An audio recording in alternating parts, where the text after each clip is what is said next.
Evening, Sunday evening live. Hello. Question floated across my timeline. Can meditation and mindfulness be useful for maths, for maths tutoring, for maths teaching? And this rather caught my attention because I used to be a maths teacher. I used to tutor maths and I studied maths, part of my physics degree, so I studied maths. And think. It's lovely that you've turned up and given me a thumbs up. Train of thought, derailment, crikey. So maths and mindfulness and overcoming difficulties in maths. And, oh yes, comes back eventually, it helps I put a page of notes down here.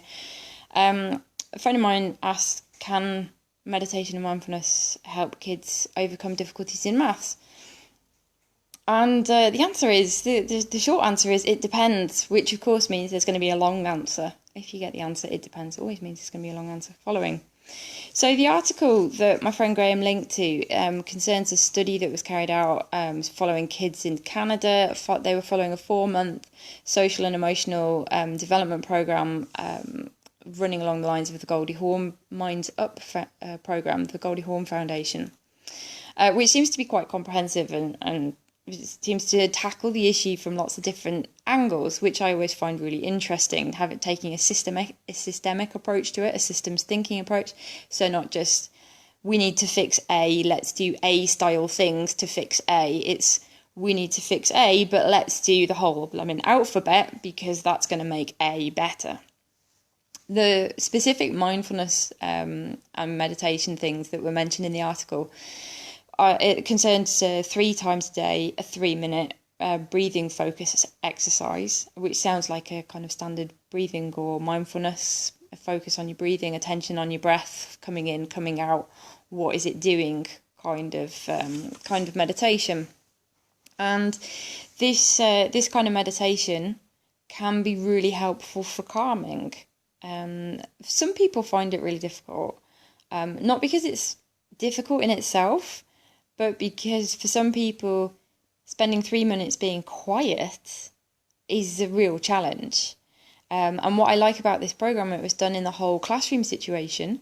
So the whole class was doing it together. So you have that kind of social support, and you have that, just sitting in an environment where everybody else is doing it and it's kind of normal is great. Because meditation, I'm nearly 40, and meditation, when I was starting to learn it 20 years ago, we're still a little bit kind of like, isn't that like really weird sort of thing, and now it's less weird.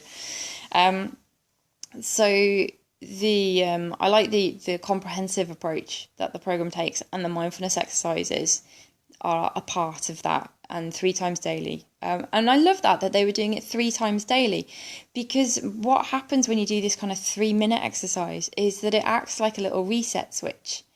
Now, what can happen during a school day? If you're a teacher, you'll know this. You've seen it. If you remember, if you're an adult thinking, "Oh, how was it at school for me?" You might remember that you kind of like wind up through the day. So we've got a timeline here. It's probably going the wrong way for you, and your stress, your input, your processing load kind of ramps up during the day. And what you get is you ramp up a little bit, and then maybe you have a bit of a chill out and you reset a bit, and then you ramp up a bit. You've got more things to learn. You've got more things. You're using your brain more. You're challenging yourself more. So your load goes up, and then you have break time, and you run around like running around a small child, or running around teenager, or whatever it is you did in your break times, or what you do. And then you kind of reset a bit, and there's still this kind of like lumpy upward downward thing, and then you plop off at the end. What mindfulness can do is a much more direct reset switch. So a much more direct, you're ramping up, down, reset. And then again, ramp up, and then down, and you reset. So what this study found as well was that the kids showed remarkable improvements, like across the board, that weren't expected, that the teachers just noticed that the classrooms were better, the kids were kinder and more cooperative. When you look at the other stuff that was in the programme, it's about social and emotional and cognitive development. So it's about giving kids the cognitive supports to understand what's happening socially, to understand what's happening for them emotionally. This is another thing that meditation and mindfulness can really help with, because when you learn to be mindful of things, you learn about those things as well as being mindful of them. So you become mindful of your emotions, but that means that you learn about your emotions. It's like you can't train yourself to think without having some thought content to think about. And you can't be mindful if you have nothing to be mindful of. So you become much more familiar with the things that you're mindful of. So when you acknowledge your feelings through mindfulness, when you acknowledge what's going on for you, that actually kind of like, it gives you that familiarity, but it also makes it pass faster. You know, that sort of thing. I sometimes think of it as like trying to get a cat in a box. If you've ever tried to get a cat in a box, it's really difficult. They do not want to be in boxes. And that's like our emotions. They don't want to be in boxes. They want to be out and running around and chasing mice or whatever they're doing. And when you get familiar with your emotions, and when you're able to name them, they lose their franticness somehow. So that immediately leads to a certain level of calm just through naming your emotions and just becoming aware of it. And certainly if you don't have that much emotional awareness, which was my case as a teenager, I would just like not be aware of my emotions, and then bang, and the bottle would explode. And then that would just repeat on a fairly regular basis. And through learning meditation, I started when I was 19.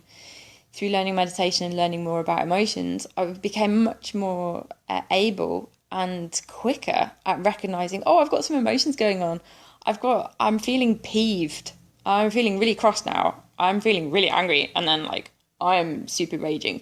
But at least it was like, there was a gradual thing happening, rather than just like, I'm fine, explode. So that improves things. And when you have that kind of mindfulness, and you're checking in with yourself on a daily basis, and you're doing it in a classroom environment, and you're doing it with the support of your peers and your teachers, that is phenomenally useful, especially to kids who don't have the emotional awareness to that level, because they haven't learnt it from their family, from their care environments. So I think mindfulness and this kind of emotional awareness can be really, really important. How that then affects your maths is, well, to be fair, maths is a subject that needs a fair bit of concentration. It's a subject that, in my experience of doing it, and take what I say about my experience of doing maths in context, which is that I, at school, found maths really easy. So I found maths really quite therapeutic, because I could just zone in and solve the problems and go through the stuff, and not quite like a warm knife through butter, but it wasn't difficult. So when you're talking about students having difficulties with maths, I can't speak from personal experience on that. What I do know about doing maths is when you're in the maths zone, when you're absorbed in it, you can do it more easily. And meditation and mindfulness are trainings for the brain, trainings to help you to get absorbed in things, to help you pay attention to detail, to help you pay attention full stop. And yet they help keep you open to your experience. So while we talk about a meditation on the breathing, for instance, it's not just the breathing. I mean, if you haven't tried this before, breathing, how do you notice your breathing? You don't just notice your breathing. You notice your chest moving. You notice movement in your nose or in your mouth, or you notice, like, it's hay fever season. If you've got hay fever, you'll notice like little funny prickle feelings at the back somewhere, and you notice the sound of it. So it's very physical. When we're talking about awareness of the breath, it sounds all a little bit, but it's very physical. Now, somebody's commented on my video, which is great. I've got no idea how I'm supposed to see your comment. I'm going to touch the thing. I shouldn't have touched that button. Sorry. Oh, maybe there is that Wi-Fi issue still. I got that Wi-Fi issue before. Sorry about that. Where was I at? Mindfulness, emotions, breathing, physical. It was physical. You've got your physical awareness of your emotions. And when you're doing this practice 3 times a day, which these kids were doing in Canada, you're building up your library, you're building up your self-knowledge library of being able to recognise quickly, I'm in such and such a state, I'm agitated, I'm calm, I'm sad, I'm really excited about this thing I'm going to do this afternoon, or whatever it is. So you build up that library of emotional awareness, excuse me. And then when it comes to doing maths, you also build up this kind of compartmentation ability. Now, humans can do this anyway, and I'm so glad that I learned the word compartmentation the other day, because compartmentalization, which is what I had been using before, is daft. So out of the two, compartmentation. There we go. So humans got this really amazing ability to be able to compartment their... resume the broadcast. It's all go this evening. I don't normally get this much. Kind of cool. So when you're mindful of your feelings and you're aware of them, I'm going to have to find that train of thought now. It was there somewhere. Compartments, that was it. So to be able to get in the zone for maths, you need to be able to put everything else in a compartment. And humans do this quite naturally. You know, if you're stuck in a field with a bull chasing you, you're going to compartment your exploration for nice leaves for your D, and you're going to get the heck out of that field away from that bull. You're just going to compartment away your desire for nice leaves for your tea. You might pick that up later, but humans have got this ability to switch between emotions and to park emotions for dealing with later, which is really helpful on the one hand, but it also means that sometimes you can end up with too much in your compartments, and this is like me with the bottling up. My compartments, you know, I had a trainload of compartments, and they were all full, and then they would just come out. That would be the bottle explosion. So when you're looking at helping kids with difficulties with maths, if you can help them to do compartmenting in a better way, then they've got less background stuff going on. Something else I loved in the report I read about this program that Graham linked to, was that they look at the emotional and the social development as well. And what meditation does, what people like about meditation or rave about with meditation sometimes, is the fact that it can get you to calm and peaceful states. And how it does that is you kind of like have a here and a there. And here is where you are, agitated, not very happy, blah, blah, blah. And there is calm and peaceful. And the people think that the journey is just kind of like, which it kind of is. But what's in the middle is what I affectionately call Mount Crud.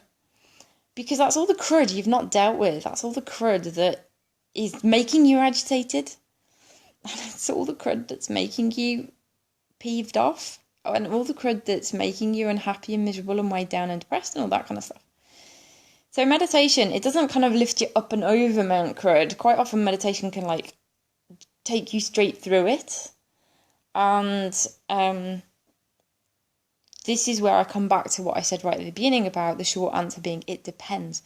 If you've got somebody with a lot of crud in their system and they can't calm down and they can't get on with maths because they're agitated, meditation can actually take them through Mount Crud. And this may or may not be what you want to do in a classroom environment, because say you've got a kid who's really got some traumatic circumstances going on, has got an eating disorder, has got all kinds of ick going on for them. Meditation can help them to deal with that, but it needs to be held really well. And it can also, you know, really throw this stuff up to the kids and just like be quite in your face about it, in their face, which can be really tricky if that child doesn't have the support around that they need. That can be really tricky. So when you have meditation and looking at difficulties in maths, I know I'm going all around here, but this is the it depends extension. There are all sorts of benefits to doing meditation. The study that Graham linked to did have meditation within a context of social and cognitive education and support, which I think makes a huge difference to being able to deal with a lot of the stuff that you might encounter in meditation. One thing that I always like to mention about meditation is that some people are accidentally really good at meditating, and what that means is they suddenly get insights into how things are, and this can throw somebody into like a really serious existential crisis, because suddenly things can seem very, very meaningless and trivial, and a lot of things that did have power and significance before, if you have certain experiences in meditation, you can suddenly just go like, what the heck is this all about? I mean, seriously, this just makes no sense anymore. So meditation, for some people, can have that effect, which is always something worth bearing in mind. So that's my answer to the question about can it help with difficulties in maths. Yes, it can. It depends. There are lots of different ways that it can help, and there's way more than I can explain in one live. Might be several lives. But anyway, I hope that's been interesting for you, Graham. I hope that's been useful. Throw me any questions in the comments. I saw a comment from somebody else that it's been a bit interrupted in the replay, so let me know if that's really bothersome, and I'll re-record. It won't be exactly the same because it's not scripted, but I'll re-record some musings, and they probably will have changed and developed and be slightly more refined next time around. I hope you've enjoyed your gig, and to anybody else who's been watching through this, ping me some questions. Tell me what made sense and what didn't. Especially tell me what didn't make sense, and I'll see what I can do to make it make more sense. All right, have a good evening. Bye.